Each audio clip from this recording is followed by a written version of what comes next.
In the automotive world, badge engineering is a very common occurrence, and you know what they say, if you're going to copy, copy from the best, which is exactly what Fiat did when they wanted to bring back the famed 124 Spider name to the States. This 2017 model that the company has loaned me for the week represents the all-new version based on the highly acclaimed Mazda Miata platform. Let's take a look and see if the current 124 Spider fits the mold that was set by its predecessors and if it's differentiated enough from its Mazda cousin.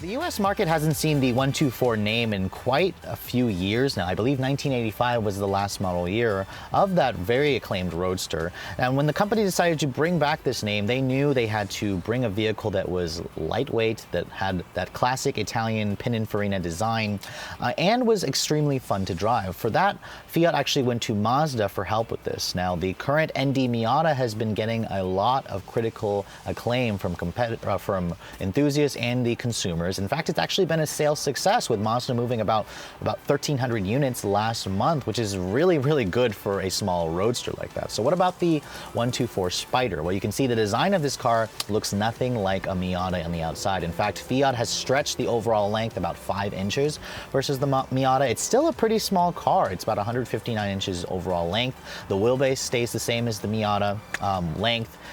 The width and the height roughly also stays about the same. Now, like the Miata, you can take this car in 3 different trim levels, starting at the base Classica, luxury-oriented Lusso, and performance-oriented Abarth model. Now, guys, if you remember, I showed you guys an Abarth model last year with a 6-speed manual. Pretty impressed with it.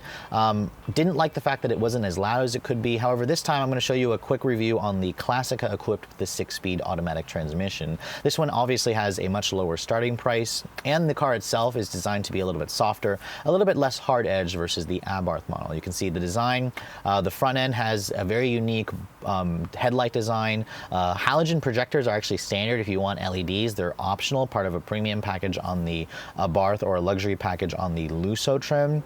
Versus the Miata, which comes standard with LEDs. Now, the hood is definitely a lot longer. It's got this pronounced double bubble in the actual hood to signify the car from the past, which is definitely a very interesting look. I think it goes with the overall design. I'm not sure it typically really appeals to me. You know, obviously looks are subjective. Some of you are going to prefer the looks of the Miata versus some of you may preferring the looks of the 124 Spider. Now, on the sides, you can see my Classica trim has these pretty small 16-inch wheels. They're wrapped in 195/50 series rubber. If you guys go for the Lusso or an Abarth, you'll get 205 series wheels and 17-inch tires. And overall, the rear design is where you're going to see a lot of changes as well from the Mazda. The deck lid has been redesigned. The taillights have been redesigned. You get dual outlet exhaust with a chrome tip on the Lusso trims, or quad outlet exhaust if you guys go for the Abarth.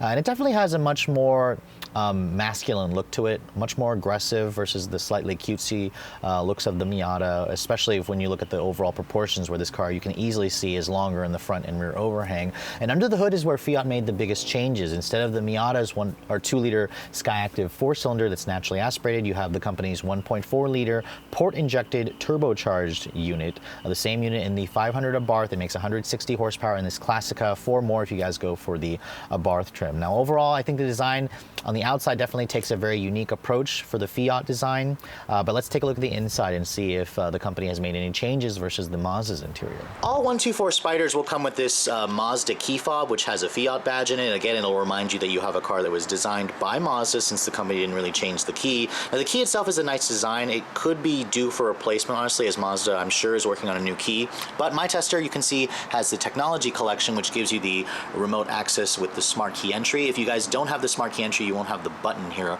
on the door handle. Now, to unlock the door, there's actually no sensor on the back of the handle. You have to touch the button.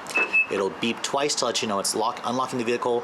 It'll beep once to let you know that it's locking the vehicle. But when you open up the door and look at the interior, you can see it's a carbon copy of the Miata. Fiat pretty much spent all the money in changing the exterior and putting a new engine under the hood. The inside is relatively the same.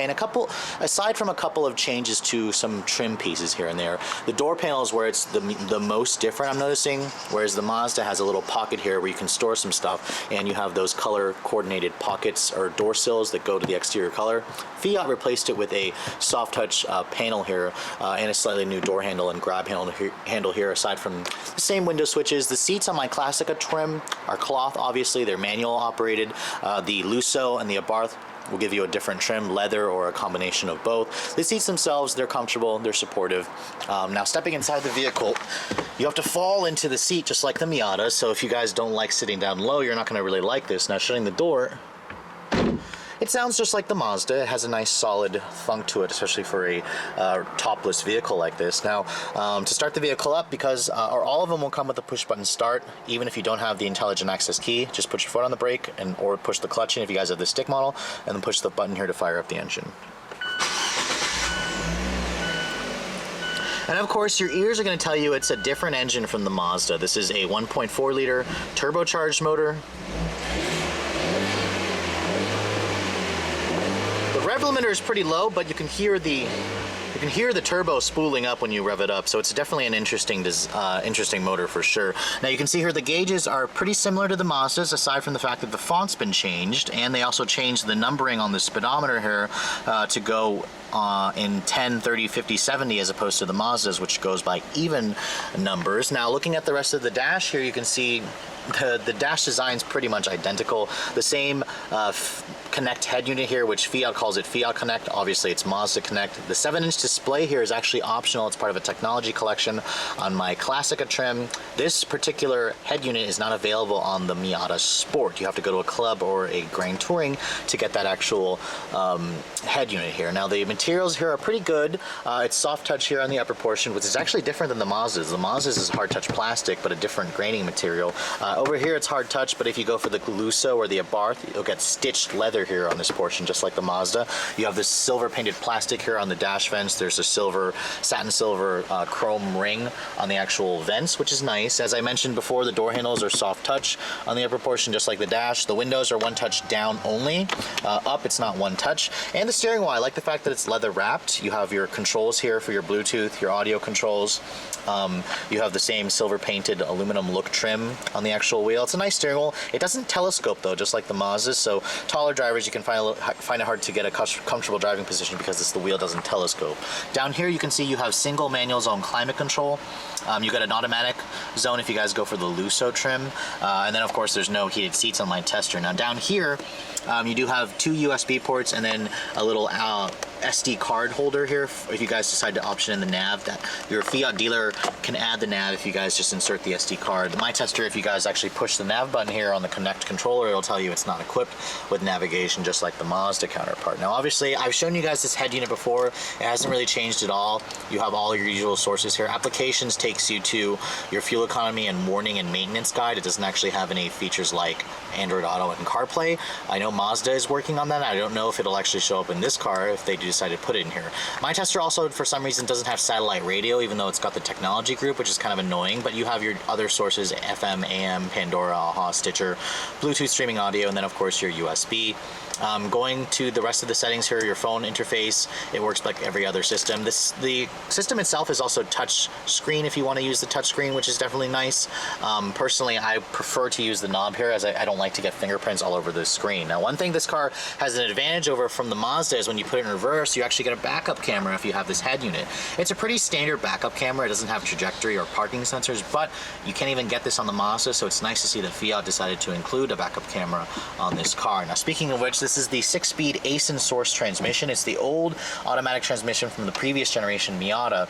It was a great transmission at the time. However, Mazda has moved on to the new Skyactiv automatic, which is better.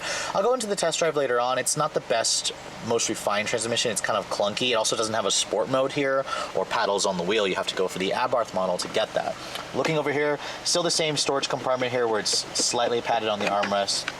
Very minimal storage. You have the same cup holders that are removable if you want to put them, you know, over there or over here. There's a small little glove compartment here, which does give you some nice storage. It's still a little bit on the small side. And then, of course, like the Mazda, you have this wonderful soft top where you can just pull this lever here. There's another handle here on the side, and you can literally do this from the driver's seat. It takes but like a second to actually put the top up or down, and it's all controlled via one latch. So top up, top down, literally just takes less than 2 seconds, to be honest, once you guys just get the hang of it.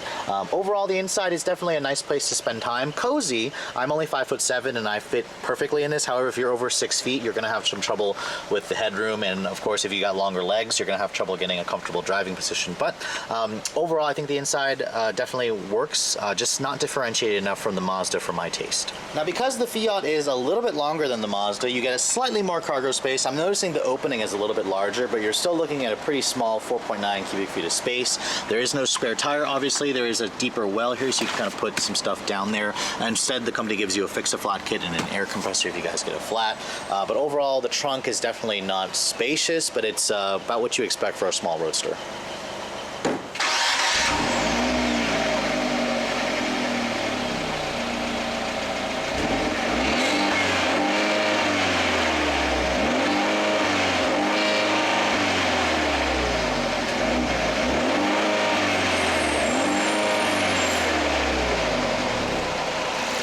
The hood of the 124 Spider, you're going to find the most unique element about this car. It's a Fiat design engine that's imported from Italy, a 1.4 liter port injected 4-cylinder with an iron block. So it's a pretty old school motor. It doesn't have direct injection, doesn't have cylinder deactivation. You can see it's a pretty old school motor because of the fact that it's not even an aluminum block. So it's a little bit on the heavier side, to be honest, which is why this car is about 100 pounds heavier versus the Mazda cousin. Now, thankfully, it does make more power. 160 horsepower in the Classica, 164 on the Abarth, and a lot more torque, 184 pound-feet of torque versus 148 in the Mazda. Now, this car is rear-wheel drive, of course. It's paired with either a 6-speed automatic like my Tester or a 6-speed manual. The Classica trim doesn't get a limited slip diff. You have to go for the Abarth. It gives you the limited slip differential. And fuel economy is rated at 25 in the city, 36 on the highway. Pretty much the same as the Mazda. Let's get it on the road and see how it all works, shall we? So the last 124 Spider that I showed you guys was the model that honestly I wanted to show you guys. It was the Abarth with a 6-speed manual. However, Fiat sales on this thing have been pretty strong, and I haven't had a chance to show you guys the Classica or the Lusso or any of the models with the automatic, and arguably the automatic is probably like a 50-50 take rate, especially considering the type of demographic of the Spire. So let's get out on the road and see how the automatic and turbo engine combination drives.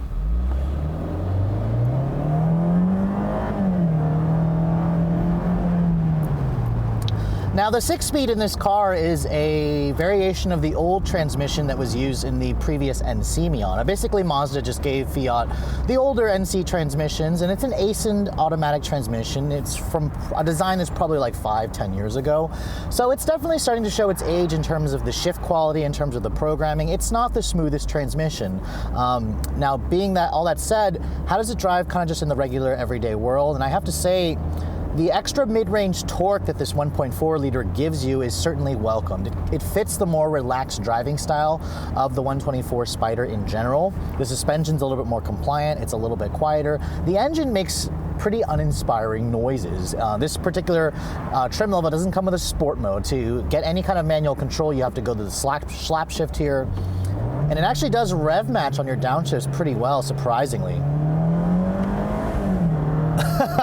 But when you get it going with the manual mode, I have to say, this is a lot more fun than I expected it to be. I mean, this is still a wonderful ND chassis. The car feels incredibly light. It feels like a toy. You sit up really low. You have a different view over the hood, obviously, but I mean, overall, it's a very nice driving, relaxed car. And if you're looking for a small roadster like this, and you don't want it to be a Miata, the Fiat actually does have a different feel because the company gave this car a different engine. The engine itself doesn't make those nice, nasty noises of the 500 Abarth, but it definitely goes with the more relaxed style. It doesn't really have any induction noise. You can barely hear any audible, exhaust noise. What you do hear occasionally is just some turbo whistle from the turbo.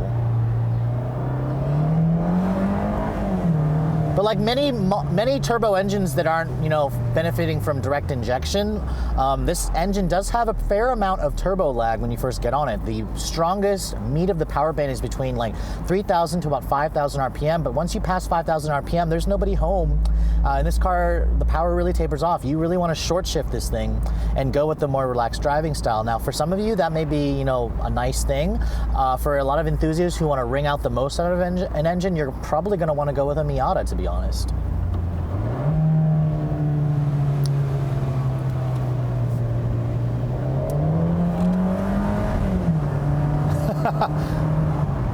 Now this car definitely has enough power still to get the back end to step out. I mean, this car in general is a very playful car, just like the Miata, just with a more relaxed, you know, flavor to it.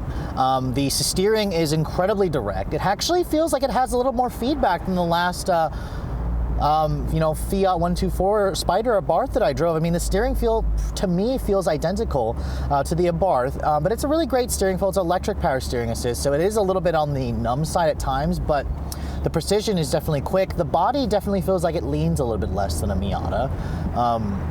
The body motions are a little bit more controlled, but the transmission itself can just be pretty clunky when you leave it in automatic.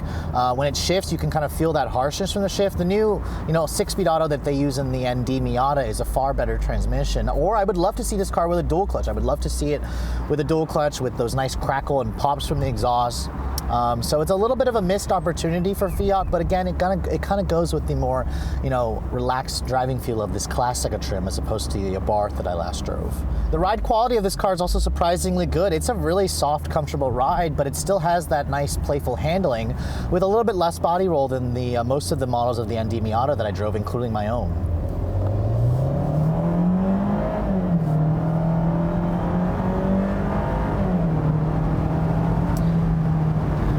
Now, there isn't too much test data on the 1.4 turbo in this 6-speed auto, but it feels like a 0 to 60 time of around low 7-second range, which I have to say, it feels a lot quicker than the numbers would suggest. That's all about feeling with this car. It's not about numbers. And when you drive this car down the road, you get a feeling of joy. It's still a pretty fun car to drive. It's going to put a smile on your face. And really, I would realize, of course, I would go with the 6-speed manual, but if you have to go with the automatic, it's not horrible. But it's also not the ideal choice if you guys are planning to actually attack some back roads or planning to take this thing out to the track. But of course, you're going to be going for the Abarth model anyways. Just don't get the Abarth with the 6-speed automatic. Get it with the 6-speed manual like the last one that I showed you. So let's talk about some numbers here with the fuel economy. This 1.4 turbo is rated to get similar gas mileage as the 2-liter naturally aspirated in the Mazda version. I've actually been averaging about 28 miles per gallon in my mixed driving, which is like a couple miles per gallon less than I average in my ND Miata. On the highway, I pushed it up to about 36 miles per gallon. So again, pretty good gas mileage, a little bit less than the Mazda. This 1.4 turbo is a little bit more overstressed, and it does tend to use a little bit more gas versus a naturally aspirated motor that the Skyactiv mill that Mazda uses. So in terms of fuel economy, it's a pretty small, negligible difference, but the difference is there. Pricing-wise, the two Roadsters start at an identical $24,900.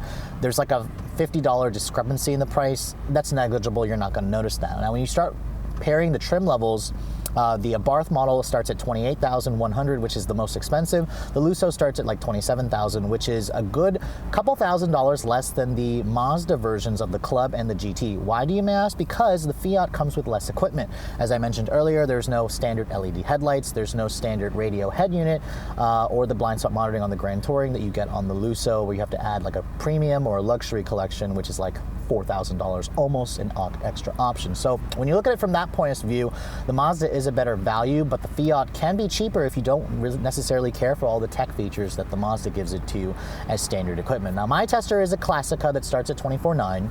You pay $1,300 for the automatic transmission, which I think is a ripoff, to be honest. It's too expensive. It should be $800.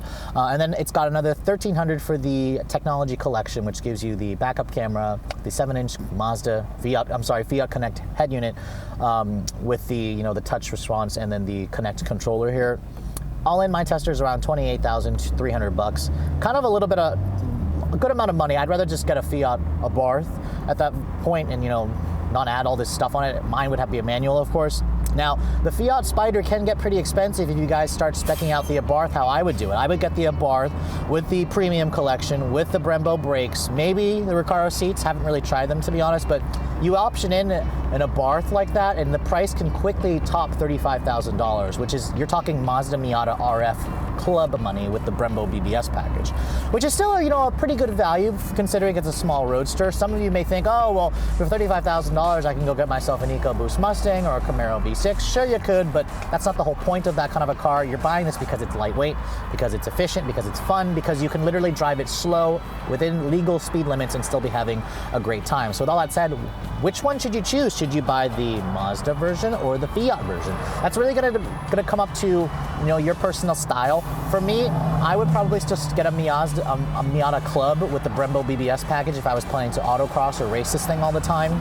I prefer the looks of the Mazda. However, if you guys go for the Abarth model and you're willing to spend that extra money and get the Mopar exhaust, it'll really wake up the really sleepy sounding engine. And it could be that roadster if you guys just simply don't want to have a Mazda, even though the interior kind of just reminds you that you're driving a Miata all the time, which again isn't a bad thing.